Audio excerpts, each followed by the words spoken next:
Welcome back to More Sip the Tally, where we're for the streets, and today the streets talking about the Philadelphia Eagles.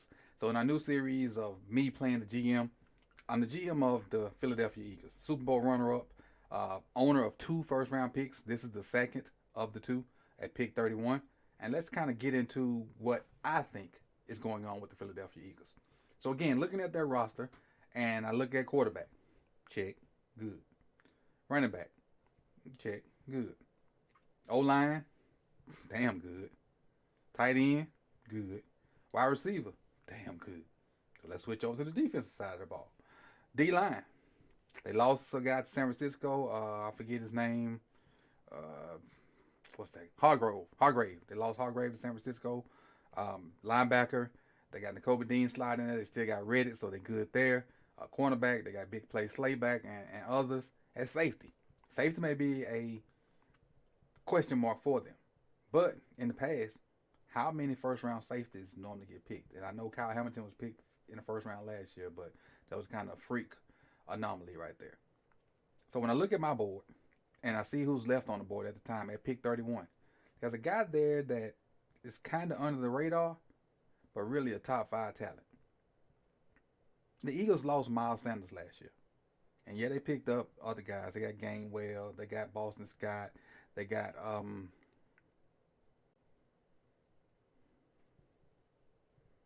Rashard Penny. See, I had to think that old Brian had to think they got Rashard Penny.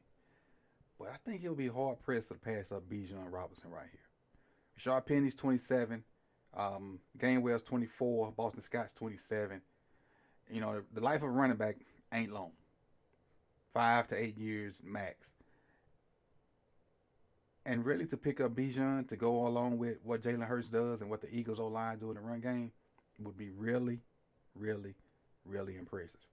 So for me to be the GM of the Eagles at this point in the draft, I'm going to take Bijan Robinson. Let's kind of get into what Bijan will bring to the Philadelphia Eagles. Let's run through his stats real quick. In 2020, as a freshman, he had 86 carries, 703 yards, 4 TDs. 2021, I think he took over as the full-time starter because his carries went up to 195. Had 1,127 yards, 5.8 yards per carry, 4 touchdowns.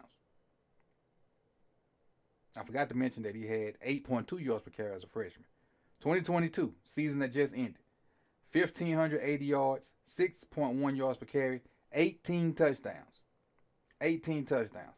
And I don't want to forget the fact that he can catch the ball out the backfield. He had 19, 26, and 15 catches respectfully from 2022 to 2020. And 8 total touchdowns as a UT Longhorn out the backfield receiving. Let's get into the PFF grades because that's what everybody kind of loves to throw out there. All right, his PFF numbers. As a freshman in 2020, played in 285 snaps. Total grade, 75.1. 2021, played in 512 snaps. 86.7 total grade. 2022, again, last football season, 555 snaps. I've never seen a PFF grade this high. 95.3.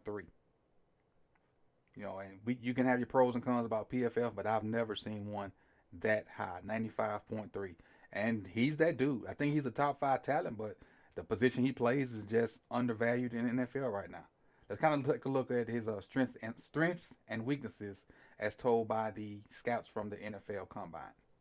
And I waited till the Combine to give you the actual measurables because their measurables are 100%. You go on the UT website is one thing. You go on PFF is one thing. You go on other ESPN is another. But his stats from the Combine, accurate because they measured them there themselves. 5'11", 215 pounds. Had a 4.46 40, had a 37-inch vertical, and a 10.4 broad jump. Speaking on his strengths and weaknesses, strengths, a 3-down back with exceptional talents in all phases. He owns a variety of footwork tools to alter pace and direction and power. Feet are fast and fully connected with his vision for optimal results. And that's key. That is so key as a running back. To see one thing happen, and as you see it, your feet react with your mind. Because a lot of running backs see the hole, then they get their account later and it's closed. Because the NFL holes don't last long.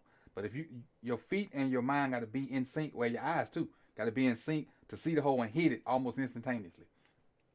Resets the run track with sudden jump cuts against penetration. Runs low to the ground and possesses rare contact balance. Had over 1,000 yards after contact. I forgot to mention that earlier. Had over 1,000 yards. Of those 1,500 yards he had, 1,000 of them came after contact.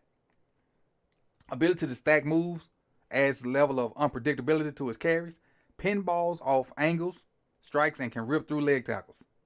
So basically, guys like falling off, grabbing at his leg, that those strong thighs, he can run through them, power through them, almost like a Roger Craig, but not as much knee lift. Pairs instant burst with solid top end speed, so he can be slow too and burst through the hole and then finish it off with top end speed. Finishes runs with authority, meaning he ain't taking a lot of licks. When he get to the point and it's me versus you, I'm gonna hit you instead of you. Even though you playing defense, I'm gonna hit you. So, bring it. And soft hands and a nightmare to deal with on wheel routes. And we mentioned his catches earlier. As far as his weaknesses, and don't have very many. I only have 4 that they've written about on here.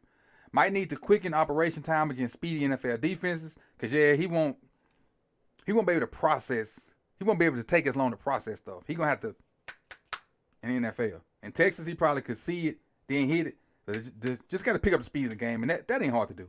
That ain't hard to do. Just pick up the speed of the game and realize that everything's gonna move a lot faster. So you need to move faster in your process and how you break down information.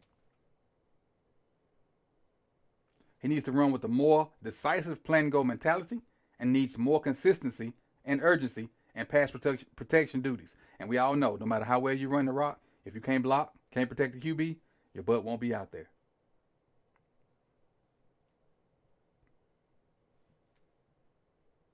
So I appreciate y'all for tuning in. This is my pick at number 31. If I was the GM of the Eagles, and it's Bijan Robinson, a guy who I think is a top 5, top 10 talent, but because of the devaluation of the running back position these days in the NFL, he's going to fall this low in my draft.